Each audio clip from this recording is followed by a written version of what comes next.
તમે બેટા ગુજરાત બોર્ડમાં હોવ, સીબીએસઈ બોર્ડમાં હો અને 12th સ્ટાન્ડર્ડમાં છો, 2026માં ગુજકેટની એક્ઝામ આપવાના છો, તો તમને લોકોને ગુજકેટનું વેટેજ કેટલું અને તમારી બોર્ડ એક્ઝામનું વેટેજ કેટલું તમને ખબર હોવી જરૂરી છે. બિકોઝ સવાલ છે તમારા કરિયરનો, આ વસ્તુ ધ્યાનમાં રાખવી જરૂરી છે. અને બેટા ફ્રી ઓફ કોસ્ટ તમારે જો અમારી સાથે ગુજકેટ બોર્ડ JEE ની પ્રિપેરેશન કરવી હોય તો સ્ક્રીન ઉપર નંબર આવે છે, એની પર તમારે વોટ્સએપ મેસેજ કરવાનો છે ગુજકેટ 2026 લખીને. ગુજરાતી મીડિયમ, ઇંગ્લિશ મીડિયમ બંને વિદ્યાર્થીઓ માટે છે, બિલકુલ મિસ કરવાની જરૂર નથી. પહેલા તો વાત કરીશ ગુજકેટનું વેટેજ કેટલું. તો બેટા ગુજકેટ 120 માર્ક્સની છે.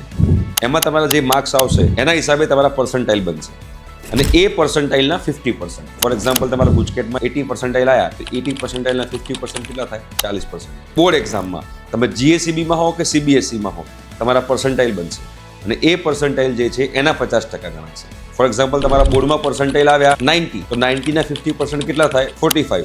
અને પહેલા કેટલા હતા? 40. તો 45 પ્લસ 40 કરીને તમારા ફાઇનલ પર્સન્ટાઇલ થાય 85, જેના બેઝ પર તમારો રેન્ક બનશે. ઠીક છે? અને એના આધારે તમારે આખી એડમિશન પ્રોસિજર થશે. તો બંનેનું 50-50%નું વેટેજ છે.